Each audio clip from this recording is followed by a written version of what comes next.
ya. Kira-kira kurang lebih seperti itu. Nah, CPL 10 dan CPL 12 itu dijabarkan menjadi yang namanya CPNK. Pusing gitu ya.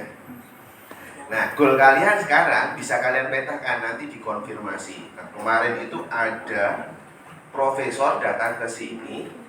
Beliau itu salah satu anggota Aptikom yang menyusun kurikulum yang namanya OBE, Outcome Based Education. Jadi teman-teman itu menjadi pusat dari studi sekarang itu. Jadi mohon maaf kalau suatu saat nanti selama 1 semester ke depan akan banyak diskusi tugas yang akan kalian kerjakan. Nah, dosen di kelas itu hanya sebagai fasilitator dan pendamping untuk meluruskan apa yang kalian kerjakan itu sudah sesuai atau belum. Jadi selama ini nanti tidak lagi dosen itu sebagai pusat pembelajaran. Selama ini kan teman-teman kalau di SMK atau di SMA ya ikutin apa kata gurunya gitu kan. Nah, teman-teman sekarang sebagai pusatnya, ya, pusat studinya. Jadi dosen-dosen yang mengajar kalian di sini nanti akan mendampingi kalian meluruskan apa yang kalian kerjakan sesuai dengan RPS yang sudah diberikan. Gitu. Nah, ini ada beberapa capaian pembelajaran. Ada CPMK dan sub CPMK. Ya. Saya jelaskan secara garis besar aja dulu ya. Teman-teman nanti bisa baca di rumah, download di Waskita. Ya, semua materi termasuk RPS ini nanti akan saya upload di Waskita. Jadi teman-teman nanti bisa download sendiri. Kurang lebih di bahasa pemrograman 1 ini, kalau teman-teman baca buku panduan akademik, ya kan? Sistem informasi itu dari semester 1 sampai semester 8 mata kuliah apa yang dicapai itu kan semuanya ada. Kemudian kalian ada petunjuk semester 1 itu harus mengambil mata kuliah apa saja, semester 2 harus mengambil mata kuliah apa saja, semester 3, semester 4 dan seterusnya kalian bisa tahu ya mata kuliah apa saja yang akan diambil. Nah, bahasa pemrograman 1 itu kalau kalian baca buku akademis ada yang namanya bahasa pemrograman 2. Kalau besok semester 3 kalian mau mengambil bahasa pemrograman 2, syaratnya apa? Harus lulus dulu bahasa pemrograman 1. Ya, syarat lulus itu nilainya berapa? C, ya. Minimal C. Jadi teman-teman harus lulus dulu. Minimal nilainya berapa? Nilainya adalah C. Kalau besok ingin mengambil mata kuliah bahasa pemrograman 2 di semester 3. Kalau misalkan besok kok nilainya D di akhir semester ini, ya kan? Bagaimana Pak? Ya harus ulang atau remedi. Cara yang paling tepat, cepat, remedi dulu, dicoba remedi. Tapi kalau remedi masih nilainya D atau E, ya mau nggak mau harus mengulang di semester genap berikutnya. Begitu ya. Insya Allah semester ini ya bukan masuk menakut-nakuti teman-teman ya. Insya Allah kalau kalian bisa masuk terus kerjain tugas gitu ya, sesuai dengan arahan fasilitator ya, saya ya kan, Insya Allah nilainya A semua ya. Kemudian terkait mata kuliah bahasa pemrograman 2, ini ada beberapa instrumen ya ataupun tools yang nanti perlu kalian siapkan. Nah, tools ini saya menganggap saya pribadi toolsnya itu begitu memberatkan saya ya. Kenapa? Karena kita butuh yang namanya software yang harus kita gunakan. Satu yaitu IntelliJ IDE. IntelliJ IDE itu untuk bahasa pemrograman 1. Tapi nanti kan kita berkelanjutan. Software yang kita gunakan yaitu Android Studio. Jadi kalau kita bicara Android Studio, gambarannya sudah kebayang ya arahnya kemana? Ya, kita akan membuat yang namanya mobile aplikasi yang berbasis Android. Itu ya. Nah, Pak, besok saya laptopnya Mac nih, gimana? Bisa ya. Karena Android Studio itu nanti sifatnya ada yang open source, ada yang berbayar. Ya, itu gampang. Nah, di sini teman-teman perlu menyiapkan 2 software tadi. Tapi untuk semester ini, semester 2 ini di bahasa pemrograman 1, teman-teman butuh yang namanya IntelliJ IDEA ya. Sebagai apa? Sebagai tempat nanti menuliskan kode program dan menjalankan kode program tersebut. Itu gratis ya. Nah, ini nggak begitu nggak begitu butuh hardware yang tinggi ya. Di mana saya bisa memperoleh software ini, Pak? Nah, nanti teman-teman bisa download aja di Google ya.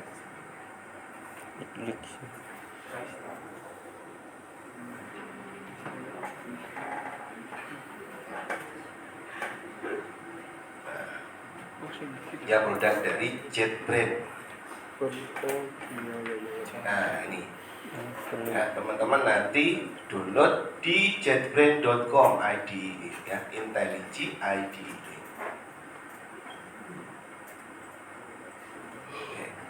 Gratis ya teman-teman. Terus cara installnya juga cukup mudah. Ikuti aja petunjuknya. Next, ada tulisan next saja terus ya, sampai muncul ke finish, button finish. Mudah sekali, nggak perlu saya ajarkan. Kalau misalkan mau cari di YouTube juga ada. Ya. Oke.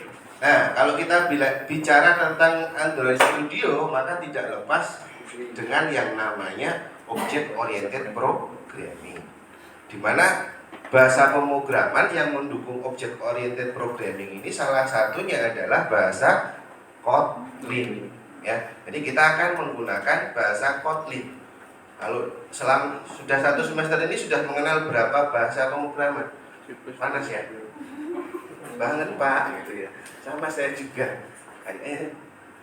AC2 di belakang dan di samping kiri saya kayaknya mati. Bentar saya panggilkan satpam atau minta tolong deh. Mungkin salah satu menemui satpam, mencari satpam. Nah, di lantai 2 biasanya. Ketua kelasnya siapa ini?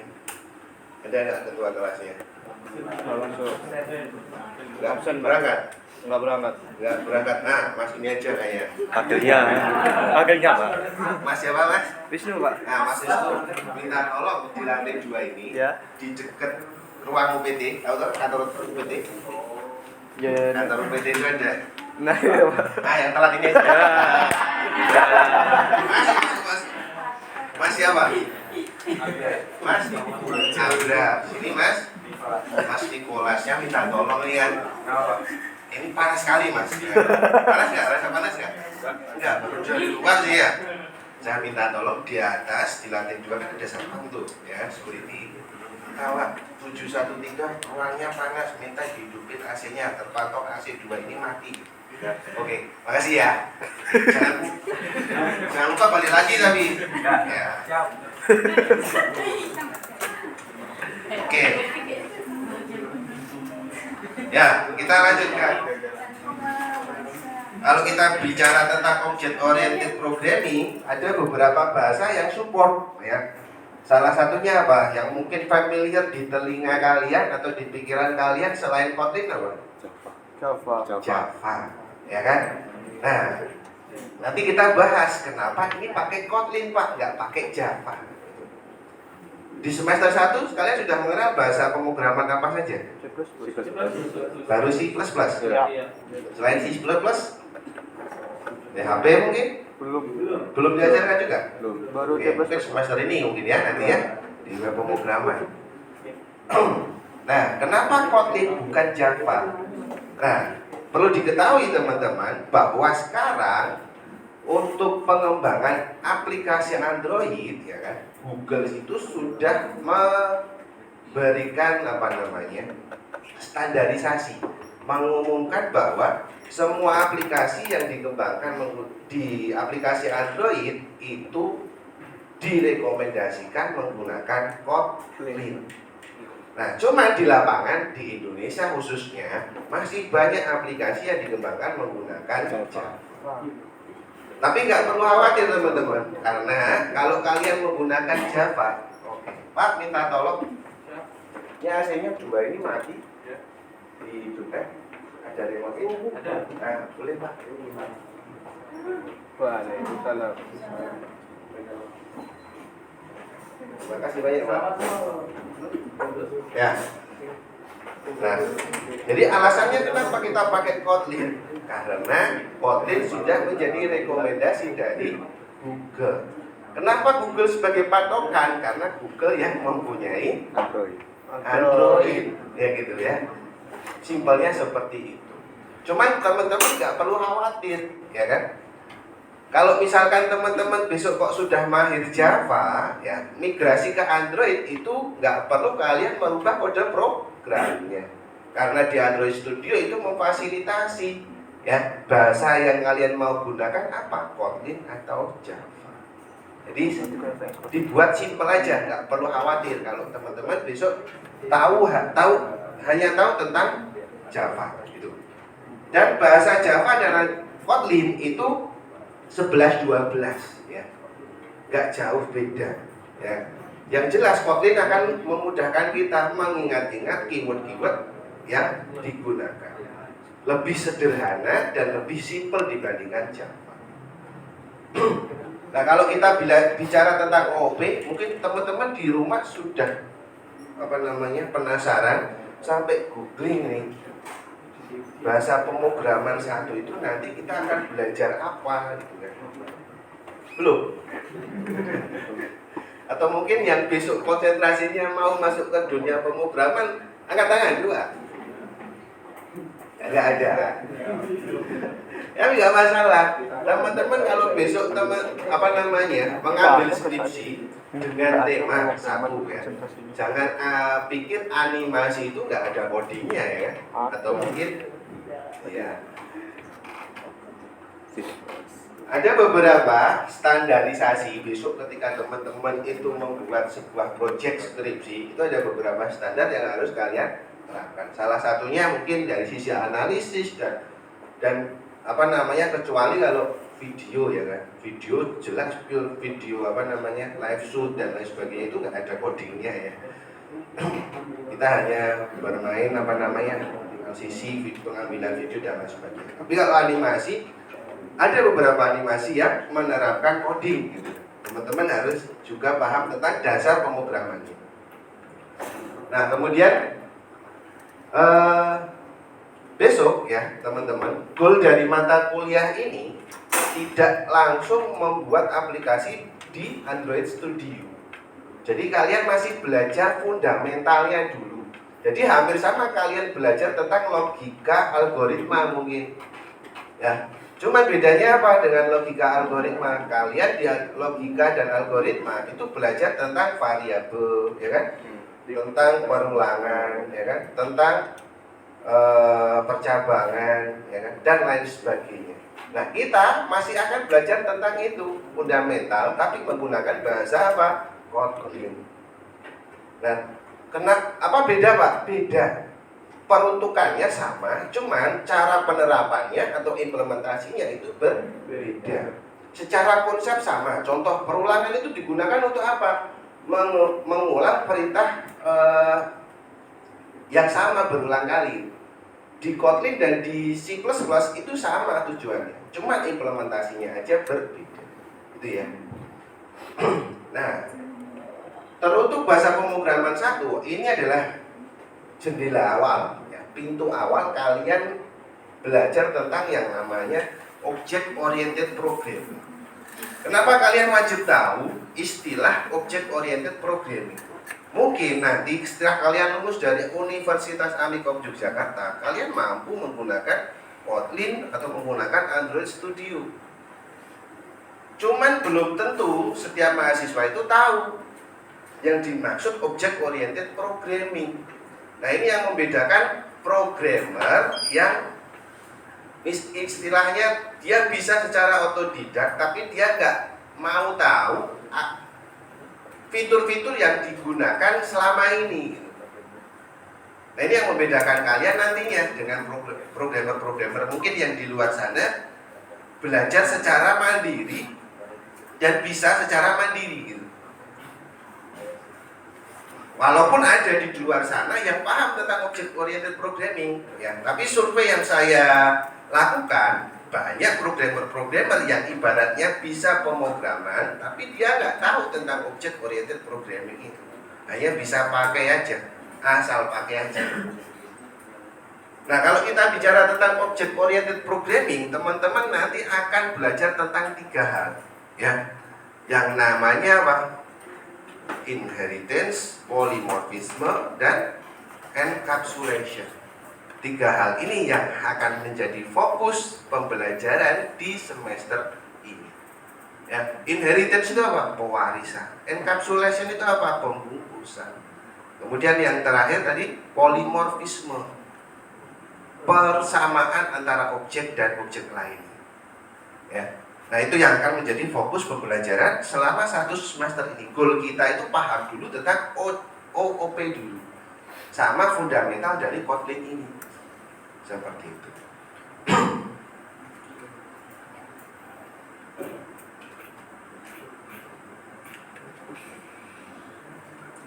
Oke, berikut deskripsi singkat mata kuliah bahasa pemrograman 1 secara garis besar tadi sudah saya ceritakan. Nanti teman-teman bisa baca di rumah. Saya garis bawahi teman-teman. Di sini kan perkuliahan dilakukan secara sinkronisasi menggunakan aplikasi video konferensi ya. Ini masih dalam kondisi COVID dulu ya. Jadi dulu perkuliahannya masih menggunakan video. Cuman untuk materinya sama. Cuman tinggal nanti kita menyesuaikan. Gitu ya.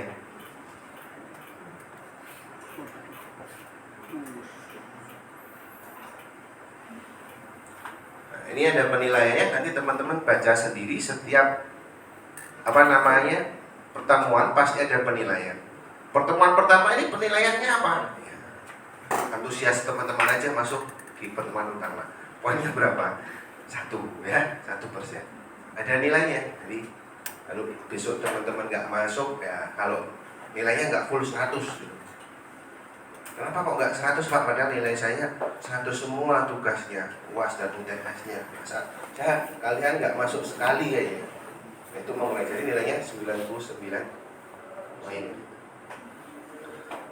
Oke, itu sedikit tentang perkenalan rencana pembelajaran semester ya untuk bahasa pemrograman 1. Mungkin ada yang mau ditanyakan? Tidak ada? Kalau tidak ada, besok berarti langsung praktikum. Kita akan langsung mencoba software IntelliJ ID. Karena kasih tugas teman-teman hari ini. Tugasnya apa? Install apa? IntelliJ ID di PC atau laptop teman. Itu ya. Nah, cuma sebelum diinstal diperhatikan dulu requirement sistem dari software ini. Dia butuh RAM berapa, prosesornya berapa, butuh space hard disk berapa. Itu diperhatikan, sama diselidiki, jangan sampai asal install. Setelah install blend biru laptop. Nah, salah Bapak. Nah, saya tanggung jawab ya. Diperhatikan requirement sistemnya ya. Tugasnya itu saja. Ada yang mau ditanyakan? Untuk perkuliahan ini nanti dari pertemuan ketiga saya akan bentuk kelompok ya teman-teman. Untuk kelompoknya saya tentukan sendiri, saya random aja ya. Jadi teman-teman nggak usah ngumpulin daftar kelompok, saya tentukan random aja. Kelompok 1 itu kelompoknya itu terdiri dari 5 anggota ya. Minimal berapa? 4. Nanti kalau misalkan kok sisa masih ada 4 ya kan, saya buat kelompok sendiri. Tapi kalau sisa 3 ya mau nggak mau saya masukkan ke kelompok-kelompok yang sudah jadi ya. Berarti ada kelompok yang isinya 6. Begitu teman-teman. Ada yang mau ditanyakan? Oke, kita bahas nih contoh ya. Teman-teman besok bisa melaporkan dosennya kemana? Ke kaprodi kalian kalau dosen tersebut tidak mengajar sesuai RPS ya. Nanti biar ditegur dulu dosennya ya, termasuk saya sendiri. Nah, di sini teman-teman bisa perhatikan ya. Ada beberapa capaian atau kemampuan akhir tiap tahap belajar. Di dia di pertemuan pertama dia mengambil sub CPMK 01, yaitu teman-teman mampu menjelaskan pemahaman konsep pemrograman Kotlin. Nah, cuman jangan salah paham, pertemuan 1 dan 2 ini satu kesatuan. satu teori, dua itu praktik. Ya. Capaiannya yaitu satu, mampu menjelaskan pemahaman konsep pemrograman Kotlin. Untuk saat ini teman-teman, nanti saya beri tugas dulu, yaitu menginstal IntelliJ IDE dan membuat program sederhana seperti di semester sebelumnya. Program apa itu? Hello World. Beda kan? Ya. Cuman implementasinya nanti beda. Teman-teman harus belajar bagaimana menjalankan kode program ini. Oke, ini ada beberapa subtopik. Satu, perkenalan profil dosen tadi sudah, ya kan? Rencana pembelajaran RPS sudah. Pengertian dan perbedaan antara program pemrograman, bahasa pemrograman dan programmer tadi sudah beberapa sedikit saya jelaskan. Pemrograman ya. Ada yang tahu mungkin satu, dua orang mungkin. Perbedaan antara program pemrograman dan bahasa pemrograman dan programmer. Gampang nih, apa? Poin. Apa? Poin nih. Bisa menjawab, saya kasih poin. Sudah berusaha menjawab, ada poinnya, walaupun salah. Ya. Tapi jangan asal. Kita bahas satu dulu. Program itu apa? Ini ada program pemerintah, keluarga berencana. Program itu nggak selamanya berurusan dengan coding, ya kan? Macam-macam. Program pemerintah, bukan berarti pemerintah itu semuanya ngoding, ya, Pak? Atau ada yang tahu tentang pemrograman?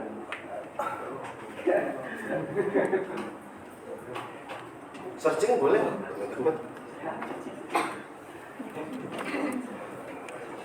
Dua dulu, program dan pemrogramannya dulu. Program itu apa? Pemrograman itu apa?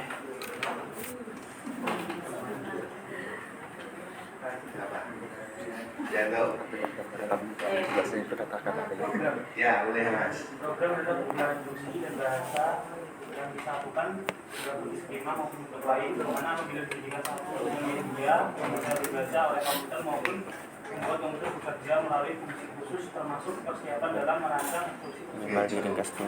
Program dulu ya. Berarti program itu adalah sekumpulan instruksi yang mampu bekerja sama dan mampu dikerjakan atau berarti kalau program pemerintah itu harus mampu dikerjakan menggunakan komputer. Itu program atau pemrograman? Program itu adalah sekumpulan instruksi yang mampu atau yang diimplementasikan menggunakan salah satu bahasa pemrograman yang mampu dibaca oleh komputer. Gitu ya. Kalau pemrograman Mas? Oke, boleh. Pemrograman dalam proses Kurang keras, yang keras mungkin yang lantang. Pemrograman adalah proses menulis, menguji dan memelihara kode instruksi yang disebutkan untuk mengerjakan kode yang berbeda. Pemrograman itu adalah proses menulis, sedangkan program berarti bisa disimpulkan hasil dari proses menulis. Jadi pemrograman itu menghasilkan sebuah program.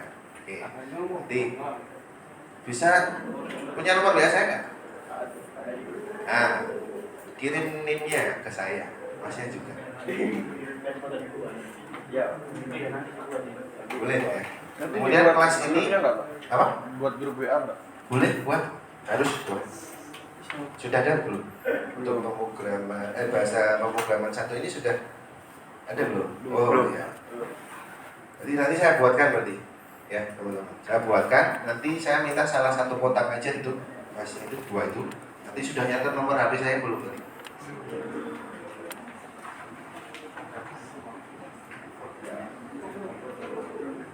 Yang bagian kiri.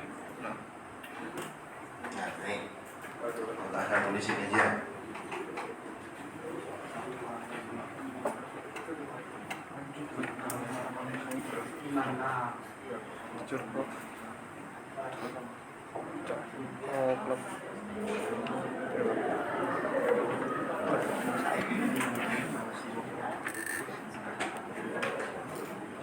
Oke, itu hubungan antara program dan pemrograman. Kalau Kalau programmer, jelas kalau bahasa pemrograman ya dia adalah alat atau tools yang digunakan untuk menulis instruksi ya, sehingga menghasilkan sebuah program. Programmer yaitu orang yang menulis atau membuat program. Yang keempat adalah tentang dasar pemrograman Kotlin. Contoh program menggunakan Kotlin. Insya Allah besok ketika praktikum kita belajar tentang Kotlin. Karena kalau di sini teman-teman nggak bawa laptop, ya kan? Besok di praktikum kita akan belajar tentang dasar-dasar Kotlin. Bagaimana cara membuat Kotlin. Khususnya kalau di pertemuan pertama kita akan belajar dulu tentang fitur-fitur atau alat-alat yang diberikan atau yang kita gunakan di IntelliJ IDB. Nah itu tentang pertemuan pertama. Ada yang mau ditanyakan teman-teman? Kalau tidak saya kira cukup aja ya.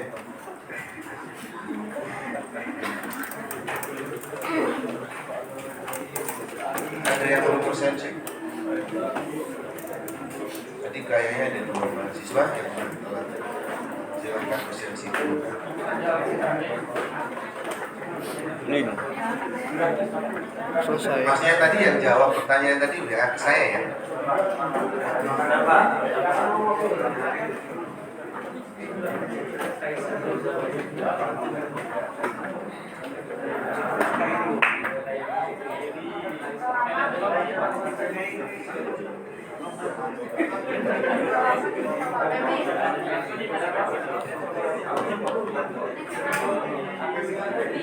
Kepecah gak sih ini? Fokusnya kepecah gak sih? C++, Kotlin, terus nanti HTML, CSS, Java, script. Kepecah 3 sementara.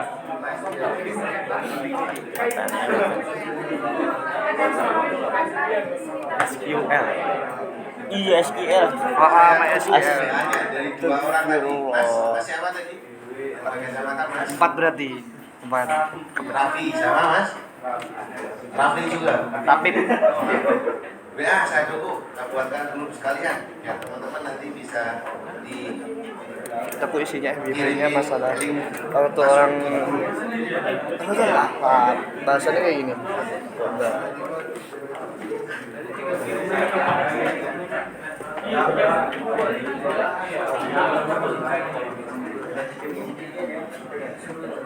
Lagi di semua anjir kontennya.